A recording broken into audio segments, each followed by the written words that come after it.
afternoon, my fellow Tottenham fans. Good afternoon, my fellow winners. Happy Monday to you all, and hopefully you've got a pep in your step after that win at the weekend. But the reason why we're here is to find out how our players out on loan have got on this weekend. So let's get into it and let's find out how they done. Now, starting with our two guys on loan at Plymouth, Ashley Phillips and Alfie Devine were both named amongst the substitutes bench for the second game running as Plymouth fell to a 2-0 defeat to Ipswich Town on Saturday. Phillips and Devine both came on in a double substitution on the 81st minute as Ipswich were already 2-0 up and secured the result when they entered the field of play. So not much they could do coming off the game to impact the result whatsoever. Now, questions being asked on why they did not start. From what I gather, Plymouth had won their first game in 5 games last week versus Middlesbrough, and Phillips was rested for that game due to cramp and muscle fatigue, and Devine was dropped after a poor display in the previous game. With Plymouth floating around relegation, Ian Foster, I presume, did not want to change a winning team, which is understandable in their position. Also, if anyone wants to know more about Phillips and Devine on how they're getting on, The Athletic put out a brilliant article there during the week.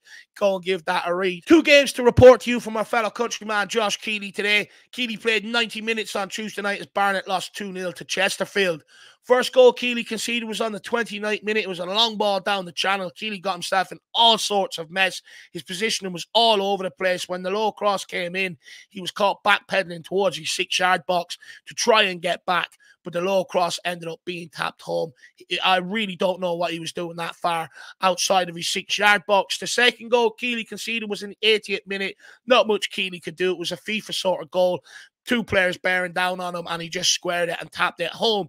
But Keeley did pull off a brilliant save one-on-one, staying big to the very last minute to deny Chesterfield from going 3-0 up. Keeley will definitely be disappointed with his positioning for the first goal, but he did not let that mistake affect him for the rest of the game, and he showed maturity to put it behind him and concentrate on the rest of the game, keeping his focus. Keeley also played 90 minutes on Saturday in Barnett's 2-1 away win over Hartlepool. Hartlepool responded after going 2-0 down, but could not find a way past Josh Keeley in the Barnett goal, who made 2 brilliant saves from free kicks until an 89th minute bullet header. Consolation really beat Keeley, which Keeley could not do anything about. It was a great header. Keeley also bizarrely picked up a yellow card in the 22nd minute for time wasting. The Barnett centre-half was shaping up to go and take the free kick. He ran off. Keeley came up then behind him to take the free kick, and the referee decided he'd book Judge Keeley, even though that's something that happens regularly in the National League. But a bit of a mixed week for Josh Keeley, but you expect that from the youngster, and hopefully has a great week going forward. Matthew Craig started and completed 90 minutes in Doncaster Rovers' 3-1 defeat to Walsall on Saturday.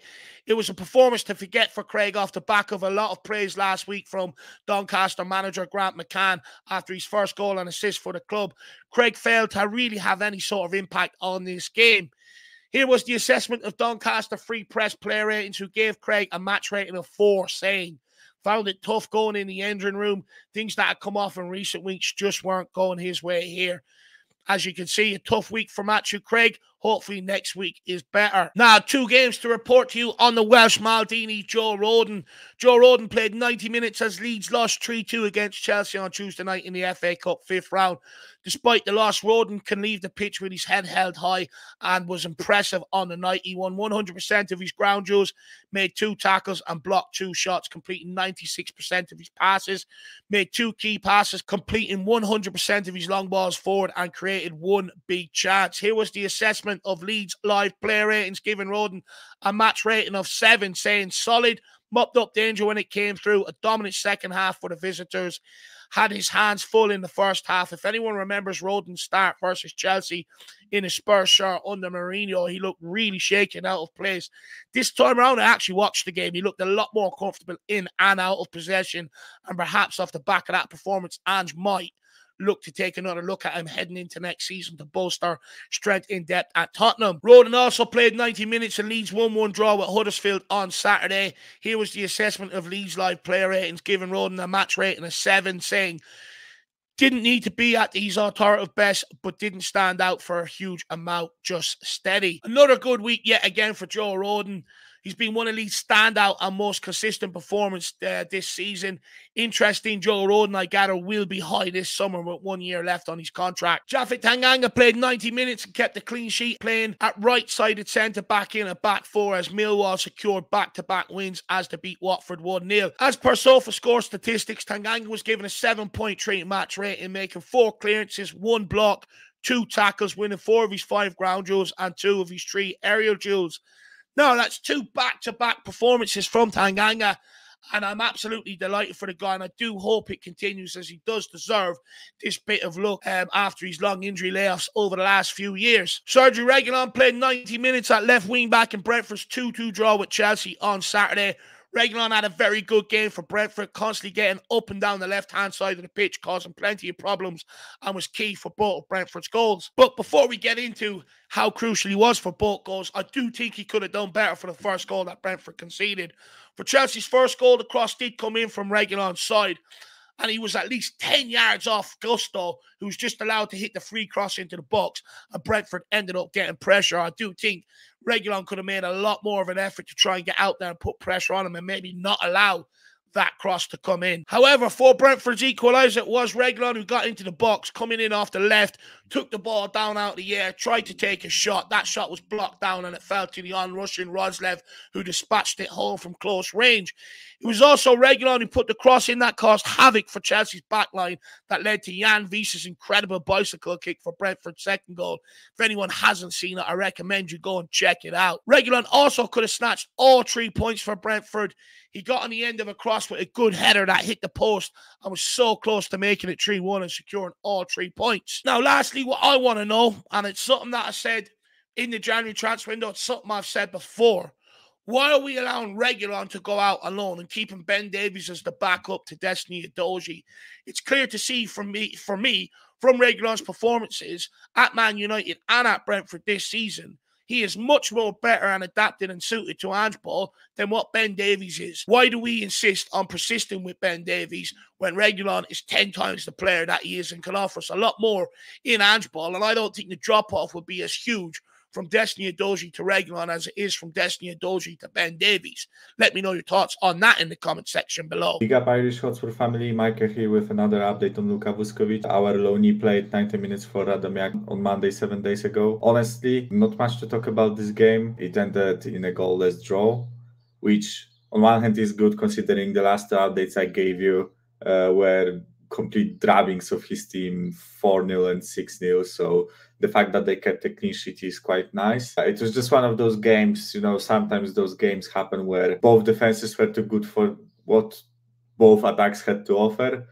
So seriously, not many shots on target, not many like dangerous situations. I've tried to watch Vusković's passing quite closely. There were a couple of loose passes that he made, and if I recall correctly, out of 50-something touches, he lost possession around 10 times with either bad passing or losing the ball.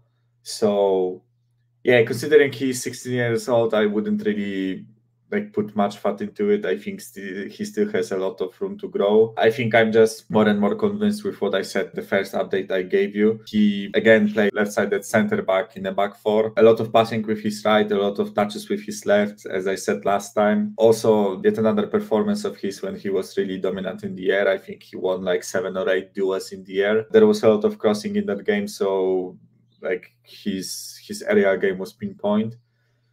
And honestly, as I said, not much to say about this game. I thought I will be updating you about 2 games, but for some weird reason, Ekstraklasa decided to schedule Radomiak game on Monday again.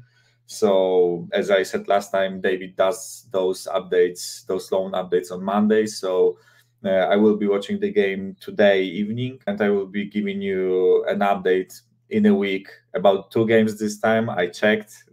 Next game of Radomiak is on Sunday, so I promise I will give you 2 games next time we speak. And listen, I hope that both Vuskovic and Radomiak are more involved offensively. I want to see a bit of his crossing and a bit more of his maybe involvement in the corners and free kicks offensively, because trust me guys, he looks promising in the air. He is absolutely massive, as I said last time. So yeah, that's basically it. Not much more to say. And I'm really happy that we won on the weekend. So yeah, that's pretty much it. Come on, you Spurs guys. In Ange we trust. And Luka looks promising, but give him time. He's 16. I think we won't see him for like at least 1.5 years, at least, in my opinion. So that's the one for the future, but still, it's nice to be updated, right? Bye-bye. Now, just a quick roundup of how some of the other players out on loan have got on. Troy Parrott was substituted at half-time in Excelsior Rotterdam's 5-2 defeat to Fortuna. It was another poor display as Parrott failed to have any effect on the game, only managing one shot off target, having 11 touches of the ball inside 45 minutes. Nowhere near good enough from Troy Parrott. Needs to find a way of getting him back involved in the games properly. Alejo Feliz also came off the bench and played 12 minutes in Sevilla's 3-2 win over Sociedad on Saturday, only having 5 touches of the ball, so not much to report here. But it is great to see that Feliz is back on the grass and getting some minutes in one of Europe's top 5 leagues, which I think is very, very important. Now on to Tanguy Ndombele, and he was an unused substitute in Galatasaray's 2-0 defeat midweek and came off the bench on the 90th minute in Galatasaray's 1-0 win over Besiktas. And as for Jed Spence, Genoa do play tonight versus Inter Milan. Be interesting to see whether he gets back into the lineup after being benched recently, so let's keep an eye on that. But guys, that's it for the loan roundup. Hopefully you've enjoyed it. Please share with me your thoughts in the comment section below. Smash that like if you want to. If you're new, please smash that subscribe button. I'll see you back here later on for the fan show. As always, come on you Spurs. In the mighty Ange we trust. We never stop.